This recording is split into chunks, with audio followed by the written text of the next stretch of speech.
That word is 3 letters too long for him.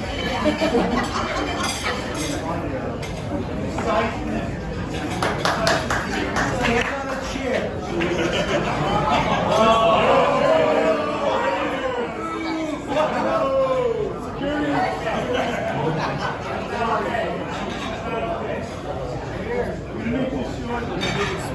Mike, thank you for giving me the opportunity to say a few words in your time. I got to admit it, it's kind of odd as a retiree to come back and speak at someone's party. Because, to be honest, most people don't remember who you are, right? Secondly, I have nothing to give. I have nothing to give you. And lastly, people are going to be polite and going to listen, but they're not really going to listen. It kind of reminds me of when Matt was the chief of the probation system. All the same quality. But so I've known Mike since I met Mike in 2004 when I came to New Jersey as the chief of probation. Mike, obviously, big Yankee fan. I was a big Red Sox fan, right, Kevin? But although we had our differences, I think we settled them over a few pints at a couple of the local Irish bars. And from then on, I really got a chance to meet Mike and his family, his lovely wife, son Jack. So for the next, I guess, couple of years, we worked in Newark together, and then I know Mike left to the big city.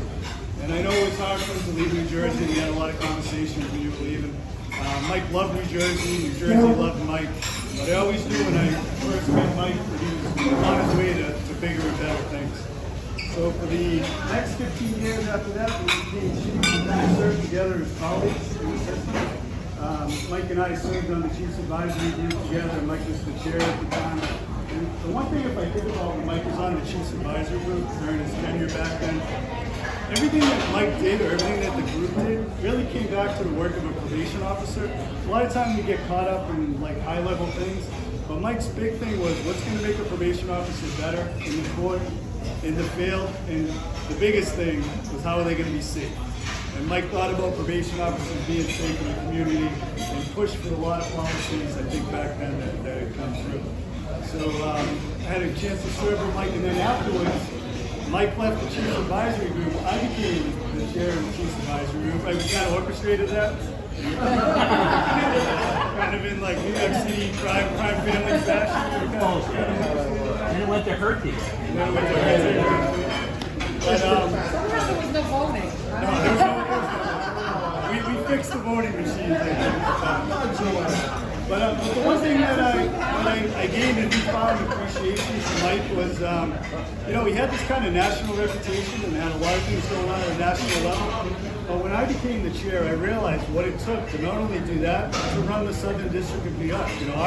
Arguably one of the biggest and best systems in the country. I say arguably. Arguably. But I had a newfound appreciation for Mike because to be able to do that and also to run such a great probation office, I had a newfound respect for him, not that I didn't have before. I mentioned after that our families met each other and we started traveling a little bit, working in some of these conferences together, had some great times with Jack and Thursday. But then we had the guys trip, and then we would get together with the two chiefs. And I'll tell you one funny story. It's killing me that I can't find the picture. Mike came to visit me on Cape Cod with a bunch. Artie was there. I won't tell the story about you, Artie.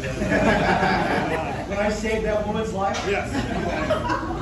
But we were about to go out on a boat, and I yelled up to Mike, and I go, "Hey, Mike, I forgot my hat in my car. Can you go get it?" And Mike, as a good friend, went up to get the hat. It was a Red Sox hat, right? So he's walking down on my boat with the Red Sox hat in his hand, and I took a picture of him. And I threatened him for the last 20 years. I'm going to send this to this now. And just show them, when you're on Cape Cod, you actually put the Red Sox hat. Never touch it.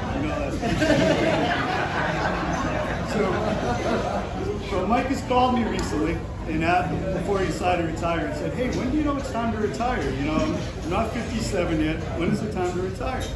And I said, "Mike, here's a few things to consider when you decide whether or not you're going to retire." I said, "Mike, when you and your teeth don't sleep together in the same bed, it's time to retire." Mike, when getting lucky means you find your car at the end of the night, it's time to retire. When you get up in the morning and you reach down to pull the wrinkles out of your socks and you realize you don't have socks on, it's time to retire. When you you have more hair on your nose and in your ears than you do in your head, it's time to retire. And lastly, and I can't take credit for this one, Jonathan's gonna know this one. When you decide to wear a blue blazer and gray slacks to work and everyone's going, who's the new CSO? But Mike, I want to congratulate you. 29 years, phenomenal. I mean, fits with the whereas and thereas. It was all Matt's fault. You did a phenomenal job. I love serving right along you all those years. Love meeting your family. And I wish you the best of luck. You were a great probation officer, but even a greater friend. So congratulations.